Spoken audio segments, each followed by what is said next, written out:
मैं आपको हदीस तस्लीम रहमानी, अगर आपको उनकी बात सूट नहीं कर रही है तो आप ये कहेंगे कि हदीस सुनाओ।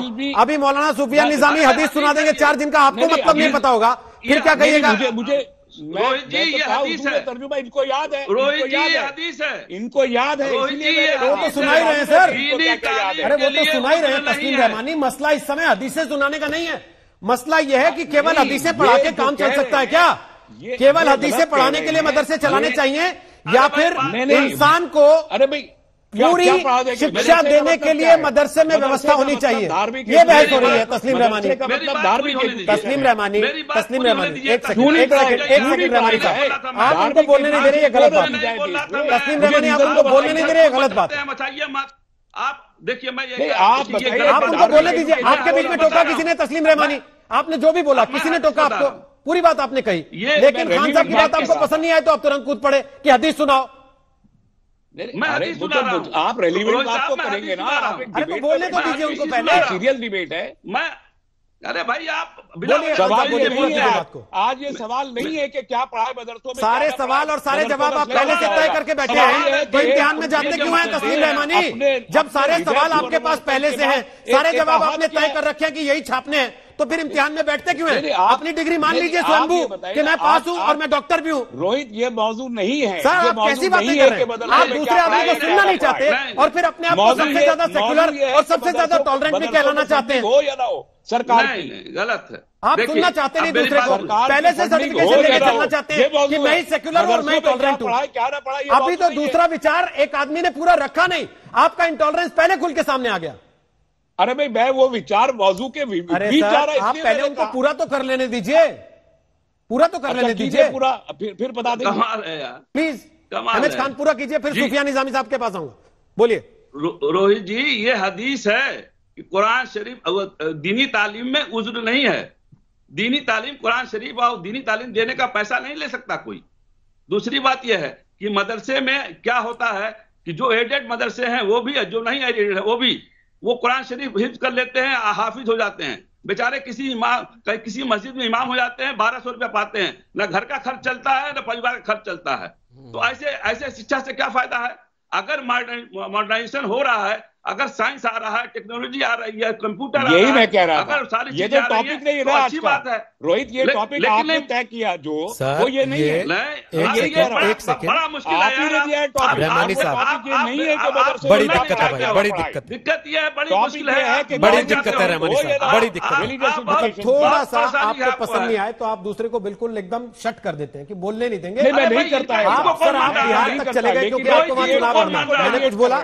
मैंने बोला कि आप जानबूझ के बिहार का जिक्र कर रहे हैं क्योंकि आपको वहां चुनाव लड़ना है? नहीं रोका ना मैंने आपको। मैं मानता हूं सर, मैं मानता हूं कि आप एक राजनीतिक विचारक हैं, तो आपकी राजनीति घुसेगी किसी भी विचार में। मैं नहीं रोक रहा इसलिए आपकी बातों को। एक सेकंड, अब मैं जरा सुफियान निजामी को लेकर आ रहा हूं। बोलना सुफियान निजामी, आप और अली कादरी, दो लोग ऐसे हैं यहां पर बैठे हुए जो सीधे सीधे तौर पर मदरसों से जुड़े हुए, जो मदरसे चलाते हैं, मदरसों का मैनेजमेंट देखते हैं। अब मुझे एक डिबेट याद है, यहीं बैठकर हमने और आपने की थी, जब सवाल यह उठा था कि योगी सरकार ने कहा कि मदरसों के डिटेल्स आप ऑनलाइन दीजिए, उनको रजिस्टर कराइए अगर आपको सरकार से एड चाहिए।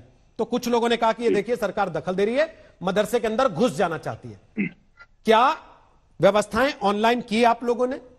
अगर की तो क्या सरकार मदरसे में घुस आई?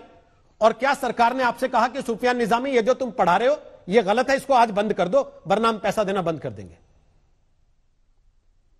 देखिए रोहित भाई, चंद बातें अर्ज करनी है। सबसे पहले तो ये है कि जो बात आसाम गवर्नमेंट के मिनिस्टर साहब ने कही कि कुरान की तालीम देने के लिए सरकारी पैसे का इस्तेमाल नहीं होना चाहिए, तो मैं आपको याद दिला दूं, जाहिर है आपके इल्म में होगा कि 2014 में जब गवर्नमेंट सरकार, मरकजी हुकूमत पावर में आई थी, खासतौर पर बीजेपी की हुकूमत, उस वक्त में एक स्लोगन चला था कि एक हाथ में कुरान होगा, एक हाथ में लैपटॉप होगा जी।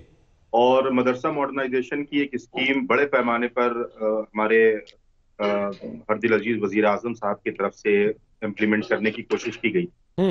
तो ये बात तो यहाँ पर क्लियर हो जाती है कि सरकार की तरफ से, यानी वजीर आजम की तरफ से, ये मंशा कतई तौर पर नहीं थी कि जिस भी मदरसे को मॉडर्नाइज किया जाएगा उसमें कुरान की तालीम नहीं दिलवाई जाएगी या नहीं देनी दी जाएगी, क्योंकि स्लोगन यही था कि एक हाथ में कुरान होगा और दूसरे हाथ में लैपटॉप होगा। ठीक है, यानी कुरान के साथ जो मॉडर्न एजुकेशन होगी उसका इम्प्लीमेंट किया जाएगा। अब वो बात अलग है कि वो जमीन पर अभी तक नहीं उतर पाया और उसका सही जवाब संबित पात्रा साहब दे पाएंगे, क्योंकि वो जाहिर है कि उनकी पार्टी से रिलेटेड ये मसला है कि वो मॉडर्नाइजेशन स्कीम पूरे हिंदुस्तान के मदरसों में और खासतौर पर आसाम में अभी तक क्यों नाफिज नहीं हो पाई, क्योंकि बीजेपी के एक मिनिस्टर को ये बात खुद कहनी पड़ रही कि मॉडर्नाइजेशन स्कीम यहाँ पर लागू की जाएगी। ठीक। दूसरी बात यह है कि देखिए, आपने देखा होगा रोहित भाई की उत्तर प्रदेश के अंदर, जब आपने अभी जिक्र किया कि बड़े पैमाने पर जब मदरसों का एक स्वच्छता अभियान चलाया गया और फर्जीवाड़े को खत्म किया गया, तो सबने उसकी तारीफ की और ये बात कही कि भाई जो लोग फर्जी तरीके से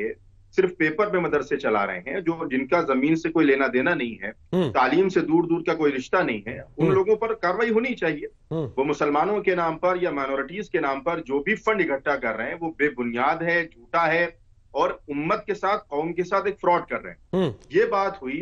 यहाँ पर ऑनलाइन फॉर्म भरे गए, सारे मदरसों को मॉडर्नाइज करने की कोशिश की गई, सारे मदरसों का एक कहते नहीं कि ऑनलाइन उसका एक सिस्टम हुआ जो काफी हद तक कामयाब, डेटा वाइज बना और काफी हद तक कामयाब रहा। लेकिन अभी भी कुछ और अक्सर मदरसे ऐसे होंगे जहां पर अभी एनसीईआरटीज की बुक्स नहीं पहुंच पाई हैं, उस पर भी गौर करने की जरूरत है।